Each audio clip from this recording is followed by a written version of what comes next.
I told my husband, I told you so, and started laughing at him when we got the paternity test results. So, I had my daughter about 6 weeks ago. She came out with this super light blonde hair and these pale blue eyes. I'm talking almost white blonde. My husband and I both have brown hair and brown eyes.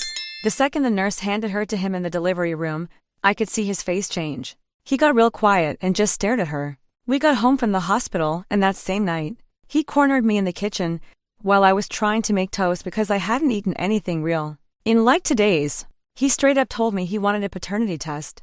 I was so tired I could barely stand up. Still bleeding. Everything hurt, and he's asking me this. I tried explaining that babies can be born with lighter features that change over time. My mom was blonde until she was like 4. His own cousin was born with red hair that turned brown. He didn't want to hear it. He said if I didn't agree to the test, he'd file for divorce, just like that. So, I said, fine. Do whatever you need to do because I was too exhausted to fight about it. The next morning, he packed a bag and left to stay at his parents' place. Didn't even help me get the baby to her first pediatrician appointment or anything, just gone. 3 days after he left, his mom called me. She didn't even ask how I was doing or how her granddaughter was. She just launched into this whole speech about how if the test came back and the baby wasn't his, she'd make sure I got nothing in the divorce. She used the phrase taken to the cleaners like 3 times. I was sitting there holding my daughter who wouldn't stop crying, and I just hung up on her. My sister moved in to help me those first few weeks. She was the one getting up with me at night making sure I ate, doing the laundry. My husband called once to ask when the test results would be ready. That was it. 1 phone call in 3 weeks. The results finally came back yesterday. The lab called me in the morning and said we could pick them up afternoon. I texted my husband and he showed up around 2 o'clock. He didn't bring anything for the baby. Didn't ask how she was doing, just walked in and sat down on the couch next to me. I handed him the envelope because honestly, I wanted him to be the one to open it. He ripped it open and pulled out the paper. I watched his eye scan the page. It said right there in bold letters, 99.9% probability of paternity. He was the father, obviously. His face went completely pale. His mouth dropped open a little and his eyes got huge. He looked like someone told him his car got totaled or something. Just frozen there holding this paper that proved I'd been telling the truth the whole time. I couldn't help it. I started laughing. Not even a mean laugh at first, just this burst of tired, relieved laughter. And then I said it, I told you so. He snapped his head toward me and his whole face changed. He started yelling about how I was being cruel and mocking him during a difficult time. A difficult time for him. I just spent 3 weeks alone with a newborn, recovering from giving birth while he got to sleep through the night at his mommy's house. But sure, this was hard for him. My sister heard him yelling from upstairs, where she was putting the baby down for a nap. She came down and just stood there in the doorway with her arms crossed. He shut up real quick and grabbed his keys, said he needed to clear his head and left again. Didn't even look at his daughter. 2 hours later, his mom called. She laid into me about how disrespectful I was for laughing at him, how he was going through something traumatic and I made it worse. She said I humiliated him and that I should be apologizing. I told her that maybe if she raised a son who trusted his wife, we wouldn't be in this situation. She hung up on me. She's been texting me since yesterday. This morning, I woke up to 4 messages about how I'm a terrible wife and how hurt my husband is. One of them said, I clearly don't understand what it's like to have doubts because I'm not the one who has to wonder if the baby is mine. I wanted to throw my phone across the room. My husband still hasn't come back home. It's been a full day now since he saw the results. I spent the rest of the day walking around the house in this weird mix of anger and numbness, holding my daughter against my chest while she slept and wondering how the hell we even got here. Every time my phone buzzed, I felt my whole body clench because I already knew it was either him or his mother, and I didn't have the energy for either of them. I kept thinking about how this was supposed to be one of the happiest times of our lives, our first baby, our first weeks as a family, and instead I'd spent it defending myself against accusations I never deserved. At one point, I found myself standing in the living room just staring at the spot on the couch where he had sat, with that envelope in his hands. The sheer disbelief on his face didn't make me feel validated the way I thought it would. If anything, it made me sadder. It made me realize that even after years together, even after everything we've been through, he didn't trust me enough to believe our daughter was his. And once that trust breaks, how do you ever put it back the same way? My sister tried to lighten the mood by making dinner and forcing me to sit down and eat.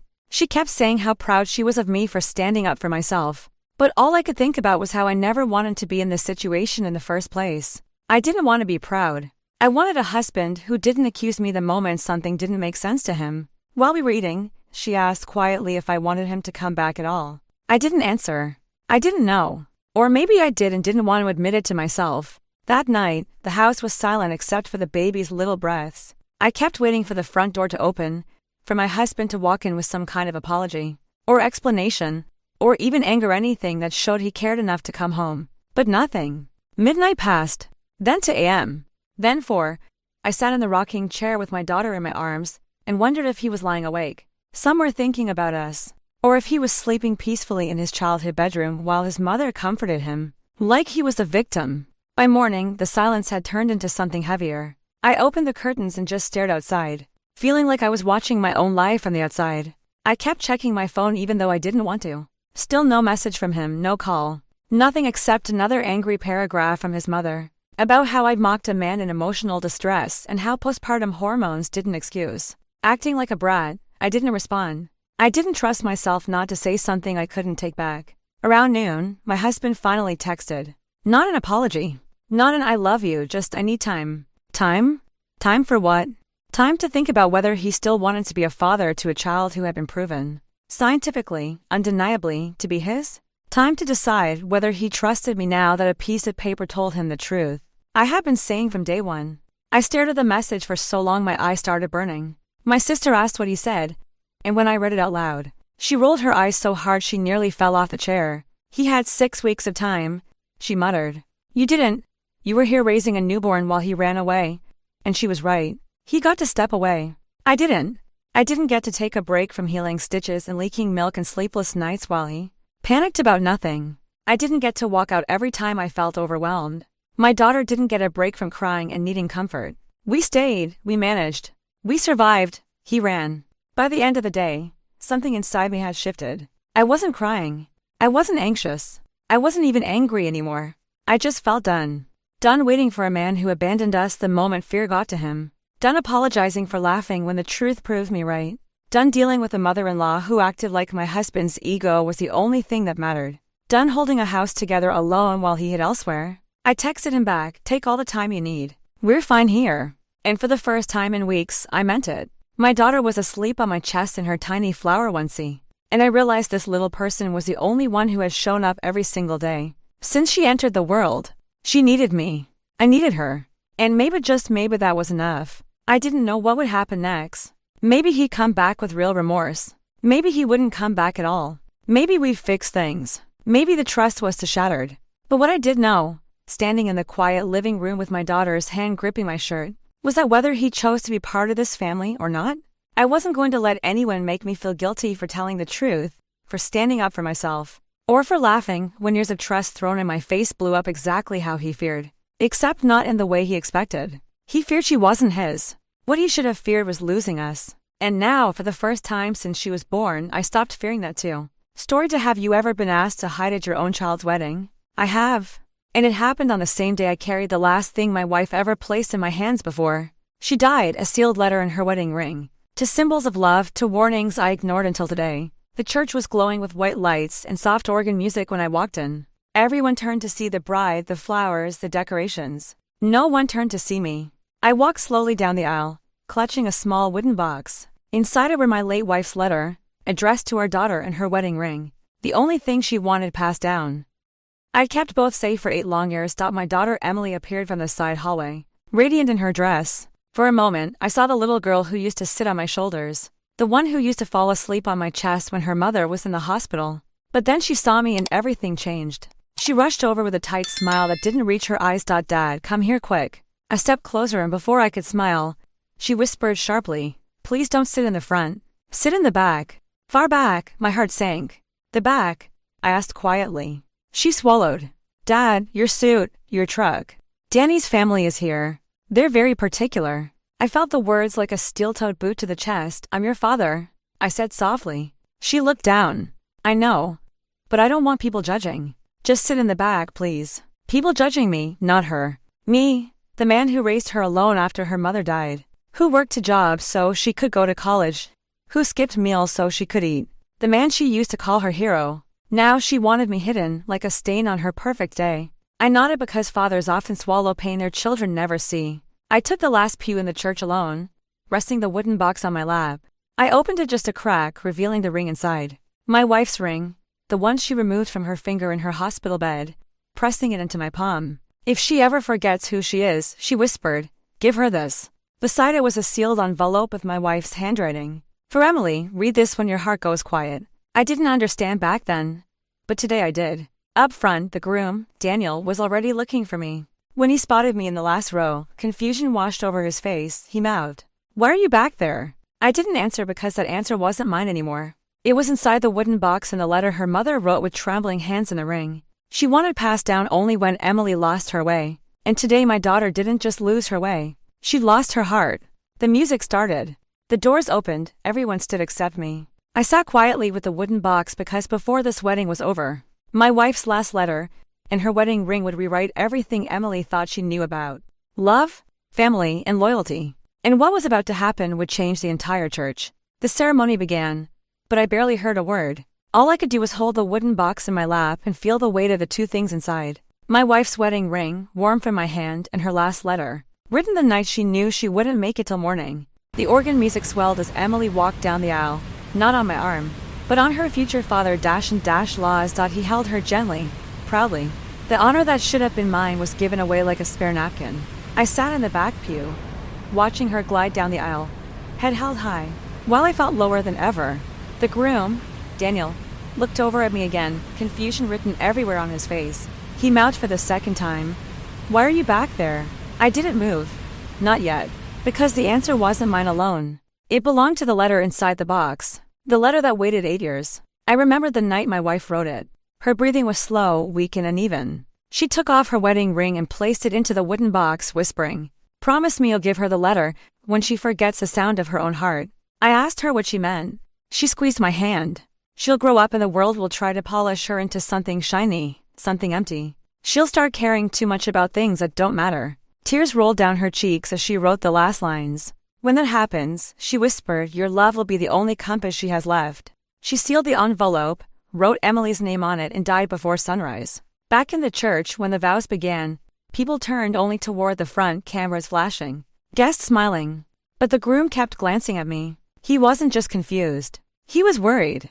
He saw a father sitting alone, a man who didn't belong in the back. A man who should have been in the first row or walking his daughter down the aisle. Something inside him had already changed and the ceremony wasn't even over. After the kiss and applause, guests flooded the front, hugging the couple. Someone said loudly, Emily, where's your father? I thought he'd be up front. Emily stiffened. Oh. He preferred sitting back there. A lie. Quick, smooth, like she practiced it. Daniel heard it and his face darkened. He excused himself and walked down the aisle toward me. Sir? Why did you sit in the last pew? I didn't answer immediately. Instead, I opened the wooden box just enough for him to see the envelope and the ring. His eyes softened. That's her mother's handwriting, he whispered. I nodded. She wanted Emily to have this when she forgot what love is. Before Daniel could speak, Emily hurried over, panic already in her eyes. Dad, why did you bring that box? I told you. Emily, Daniel interrupted, his voice edged with suspicion. Why didn't you tell me your mother wrote you a letter? Emily froze. Her reaction was so sharp, so scared that every guest nearby noticed. It's private, she said quickly. It's none of his business. It is, Daniel said quietly. Your mother wrote it for you. Why didn't you ever read it? Emily swallowed hard, because I knew what it would say. And right then, her mother's words echoed in my mind. You'll know when she loses her way. Emily reached for the box. Dad, give it to me now. But Daniel held out his hand. Sir? May I? I looked at my daughter, the girl I loved more than anything, and for the first time in years, I saw fear instead of joy in her eyes. She whispered, please don't. I placed the envelope in Daniel's hand. Emily gasped, a sound I had never heard from her before, because she knew the truth wasn't hers to hide anymore. And then Daniel opened the envelope slowly, gently, as if he were unfolding someone's heart. He read the first line. His breath caught. The warmth left his face. He looked at Emily, not with anger, but with heartbreaking understanding.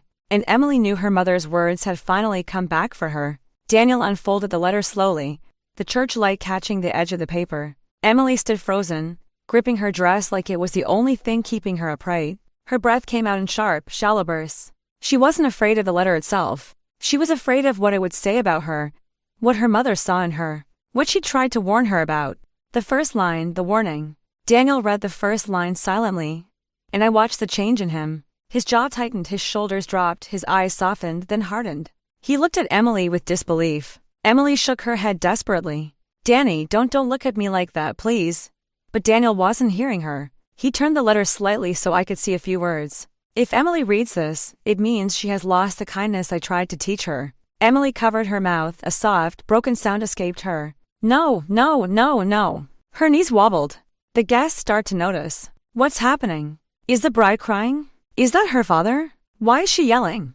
Whispers spread through the church like wildfire. People started turning, looking, judging. Exactly what Emily feared. Daniel's voice breaks. He read more silently, shaking his head slowly, painfully. Emily, he whispered, that your mother wrote that you always cared too much about appearances, that you judged people too quickly, that you idolized the wrong things.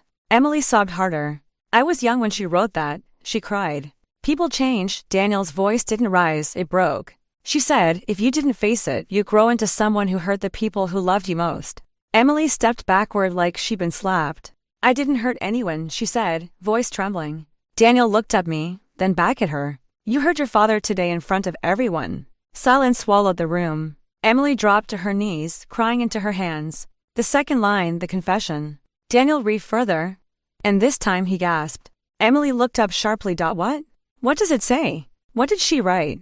Daniel's voice cracked with something deeper. Grief, anger, shock.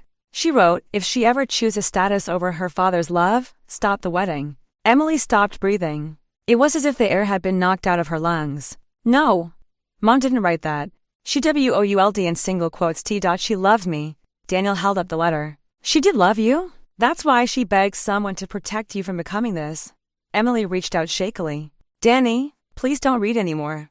But Daniel wasn't done. The line that broke him. He unfolded the final part of the page just enough to read one last sentence. And when he did, his entire face collapsed. The heartbreak was visible. The betrayal, the disappointment, the shock. Emily whispered, terrified. Danny, what does it say? He looked at her with red eyes. Your mother wrote, if she ever treats her father with shame, do not marry her. She is not ready to be anyone's wife.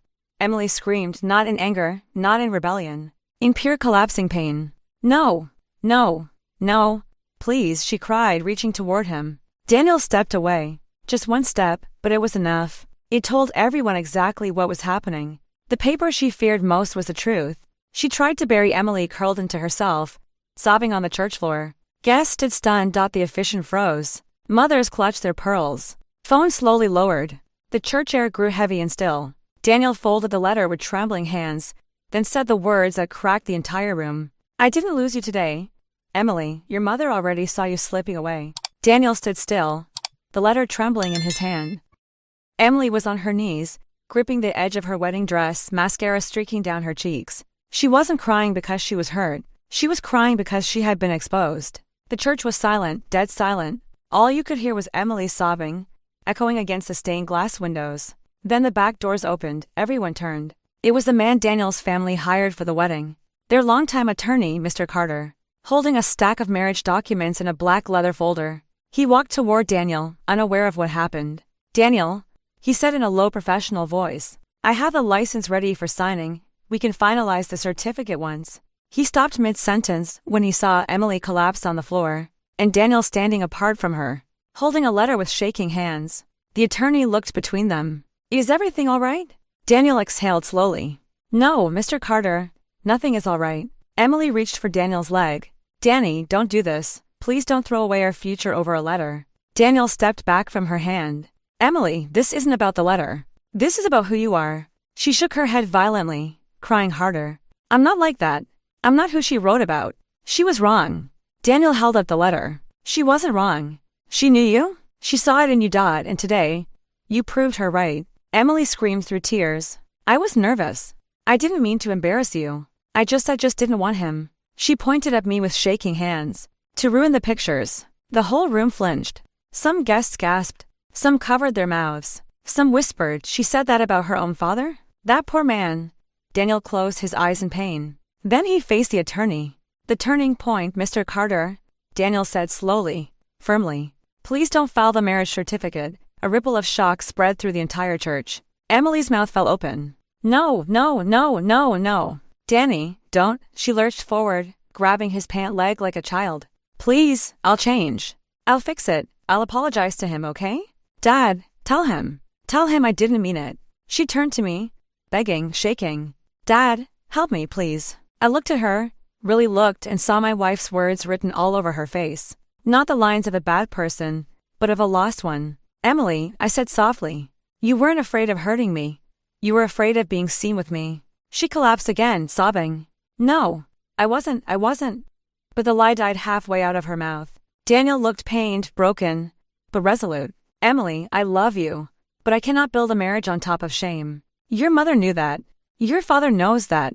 And today I finally know it, too. Emily grabbed his jacket. Danny, I can change. I swear I can change. Daniel stepped away from her grip. Maybe you can, but you cannot change in 1 hour just because people are watching. Her crying turned hysterical.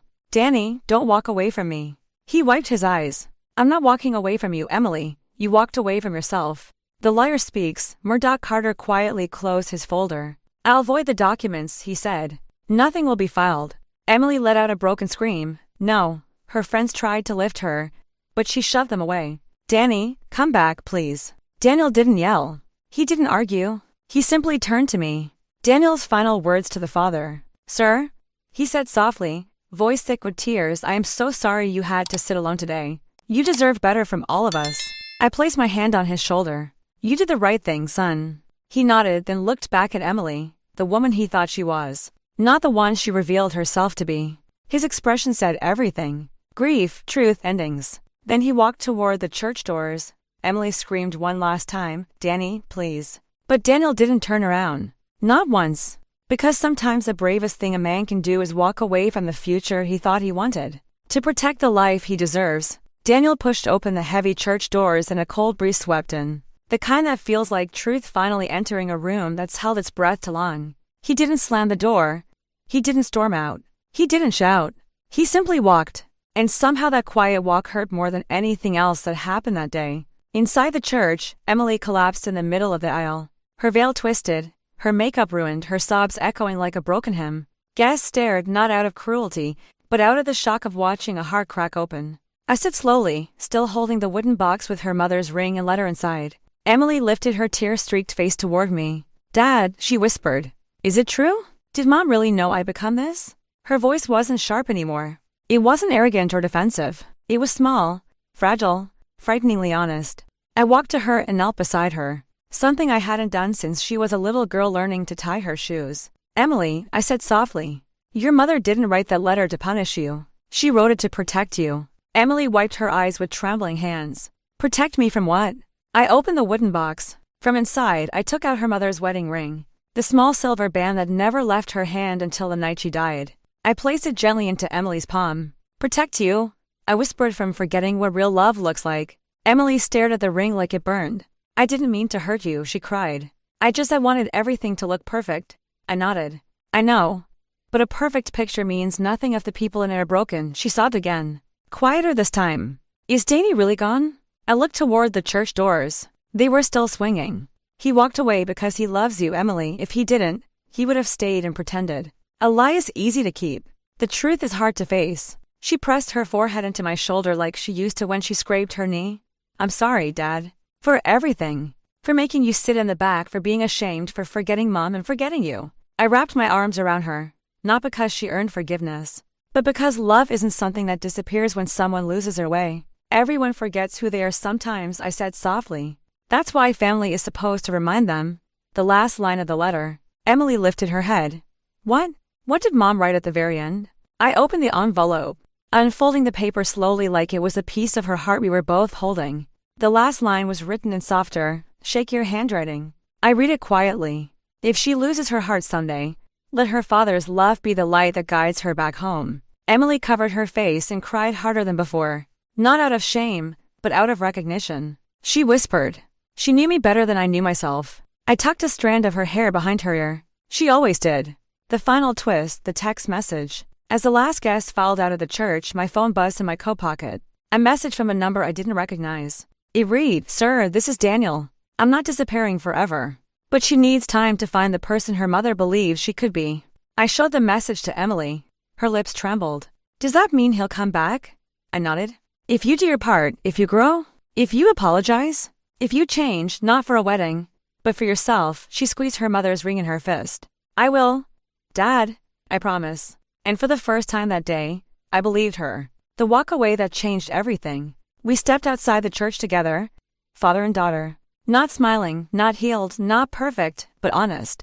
Emily wiped her face and leaned against me. What now? She whispered. I placed an arm around her shoulder. Now, I smiled softly. Now we walk home, and we start again just like your mother wanted. And together we walked away, not from each other, but toward who we were always meant to be. If this story moved you, if you felt the betrayal, the justice, or the redemption deep inside, please take a moment to hit like. It tells me the story mattered. Share your thoughts in the comments. Your words don't just echo, they inspire the next story. And if you believe in stories that stand for truth, loyalty, and poetic justice, please subscribe to this channel and turn on the notification bell. You're not just a viewer, you're part of this journey. Thank you for being